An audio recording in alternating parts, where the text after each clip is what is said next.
Welcome to the Sleeperhold Society podcast, where we dive into the world of wrestling with all the intensity of a steel cage match and slightly less dignity.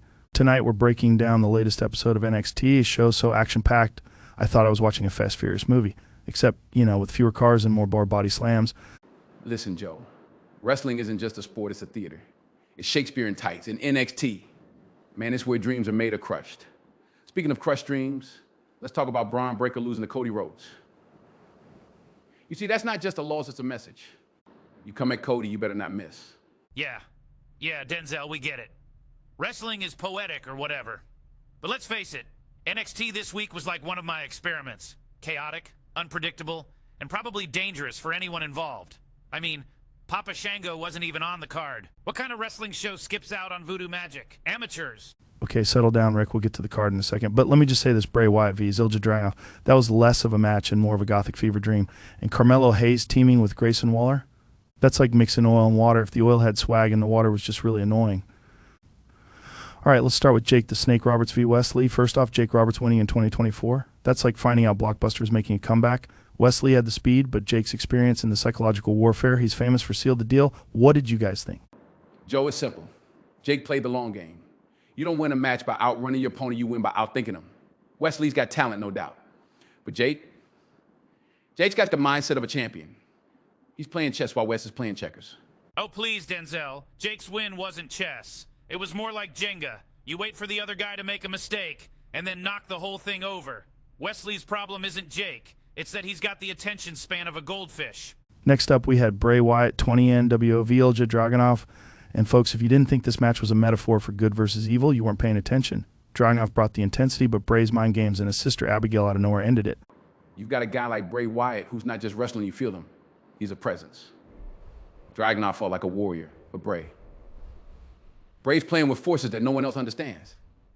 Oh, come on. Bray's shtick is just Scooby-Doo villains with better production value. I'll give him credit for the win, though. Ilya looked like he was fighting 3 people at once. Maybe next time, he should bring garlic or holy water.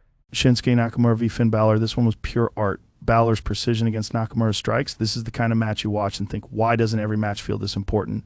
Nakamura pulled off the win, but Balor looked strong in defeat. What's the fallout here? Nakamura sent a message he's ready for bigger opportunities. But Balor, he's not going anywhere. Matches like this build respect, and respect builds rivalries.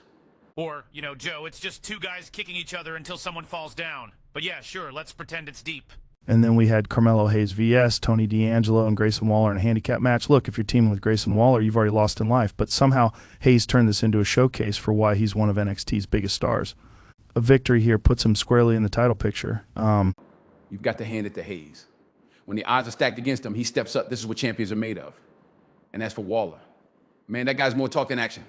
Grayson Waller's like a broken clock. He's right twice a day. Unfortunately, this wasn't one of those times. Carmelo Hayes deserves better competition. Finally, Cody Rhodes v. Braun Breaker, a main event that felt like a passing of the torch. Braun's got the power, but Cody's got the experience in the name. Cody's win sets him up as the leader of Legacy Reborn, but Braun's going to bounce back. It's only a matter of time. Cody's win wasn't just about him. It was about the faction. Legacy Reborn needs a leader, and Cody just proved he's the guy. But Braun, he's got the fire. He'll be back. Or he'll just go into a weird existential crisis like everyone else who loses to Cody Rhodes. Either way, good TV. Let's talk promos. Jake Roberts cut one after his match, and man, it was like listening to a TED Talk on psychological warfare. He called out Carmelo Hayes, saying, and I quote, "You may have the future, kid, but I'm your nightmare." Thoughts? Jake doesn't need to shout to make an impact. His words carry weight. If I'm Carmelo Hayes, I'm watching my back. Yeah, because Jake's about 2 promos away from summoning demons to help him win matches. But hey, it works. Then we had Bray Wyatt backstage doing his usual creepy monologue about chaos and control. He teased a new member for House of Chaos. Any guesses? Could be anyone. But whoever it is, they'll have to be ready to embrace the madness. My money's on Doink the Clown. What? He fits the theme. Chaos is chaos. Finally, Cody Rhodes addressed the crowd after his match, delivering a classic "I'm here to lead NXT" to greatness speech. He's got charisma for days, but does this promo set him up for future feuds? Absolutely. Cody's setting the stage for Braun to come back stronger. And if you're Nathan Fraser, the North American champion, you're paying attention. Cody's promo was fine, but let's be honest. It's all about Braun getting revenge. Cody's just keeping the seat warm. All right, let's shine the spotlight on factions this week, because what's wrestling without groups of people standing together until the inevitable betrayal? First up, House of Chaos, Bray Wyatt, Jake Roberts, Papa Shango, and Doink the Clown Shango. And Doink the Clown sounds like the lineup of the worst family reunion ever, but these guys are dominating right now. Joe House of Chaos is a force. Jake Roberts picking up the win this week shows they're not just a faction, they're a philosophy. Every move they make sends a message: Chaos wins. The question is, who's next to join? Bray Wyatt teased a new member. And knowing him, it could be anyone or anything. Yeah, let me guess. It's going to be Bray's pet snake or maybe a haunted lamp.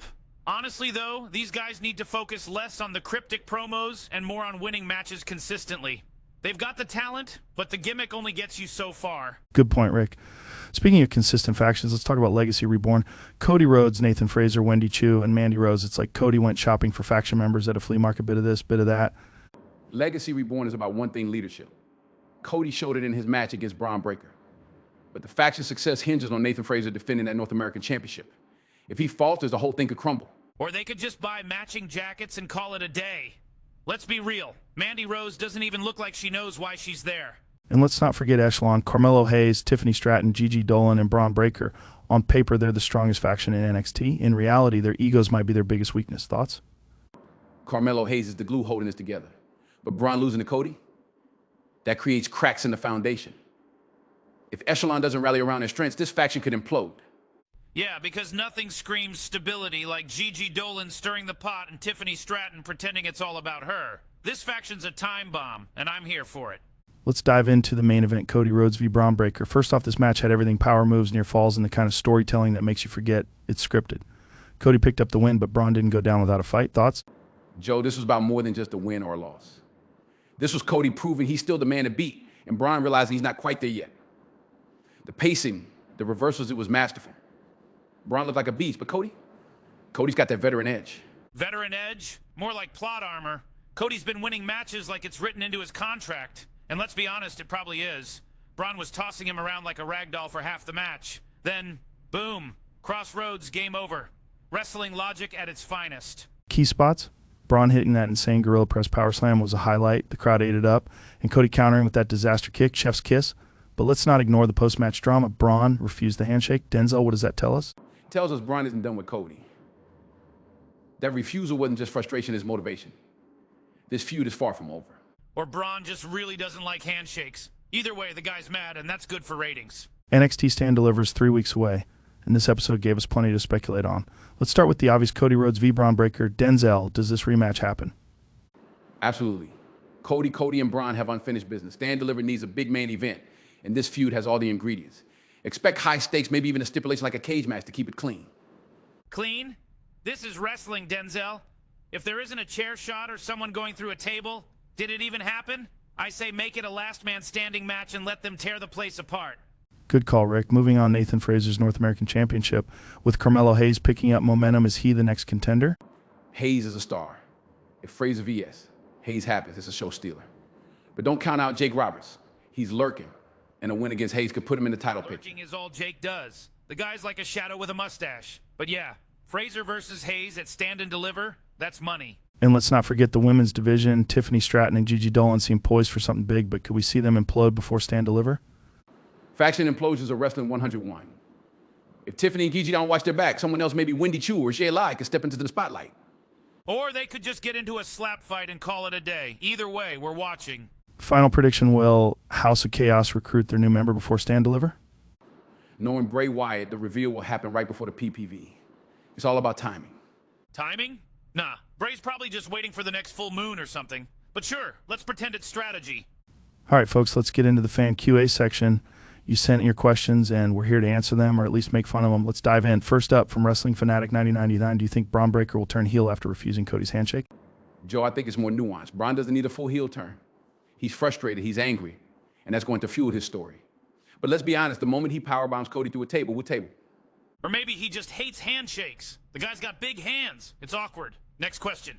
Suplex King asks, is Echelon the new Undisputed Era, or are they doomed to implode like most factions? Oof, spicy one. Rick, you want to take this? Easy. They're a cheap knockoff of the Undisputed Era with a sprinkle of chaos. Implosion is inevitable. Carmelo Hayes is too good to share the spotlight, and Braun's ego is bigger than his shoulders. Tick-tock, Echelon. Hey, now, Echelon has potential. They're young, talented, and ambitious. If they can manage those egos, they could dominate NXT for years. But yeah, Rick's probably right. It's wrestling. It's always just a matter of time before someone turns on someone else. All right, next question comes from Chairshot247. Do you think Bray Wyatt's new recruit will be revealed before Stand Deliver? Denzel, you had a great point earlier. Care to elaborate? Thanks, Joe. I think the reveal will be strategically timed for maximum impact, maybe the go-home show. Bray Wyatt knows how to build anticipation, and he's not rushing this. My money's on someone unexpected, possibly a former rival. Yeah, or he'll recruit another clown. At this point, House of Chaos feels like the casting call for a low-budget horror movie. But sure, let's pretend it's gonna blow our minds. Last question from Heel Turn Hype. Who's your dark horse to win a title at Stand Deliver? I'll go with Carmelo Hayes. He's riding momentum, and if he doesn't go for Nathan Fraser's North American Championship, it's a missed opportunity. Rick? Dark horse? Gigi Dolan. She's due for something big. Maybe the women's tag titles or a singles push. Or maybe she just cuts the best promo of her career and shocks everyone. I'll say Nathan Fraser retains, but Mandy Rose could surprise us. She's been quiet, but that's often when people strike. Well, folks, that's a wrap for this week's episode of the Sleeperhold Society podcast. We covered the chaos of NXT, broke down the factions, dissected the main event, and even took your questions. What a ride.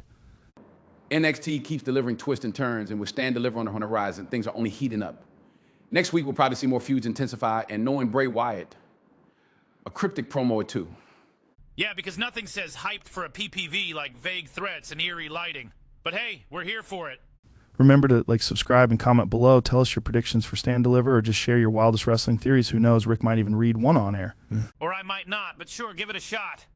And don't forget, the road to Stand Deliver is full of surprises. Stay tuned, stay hyped, and stay ready for the unexpected. Until next time, this is Joe, Denzel, and Rick signing off. Keep it locked, Sleeperhold Society.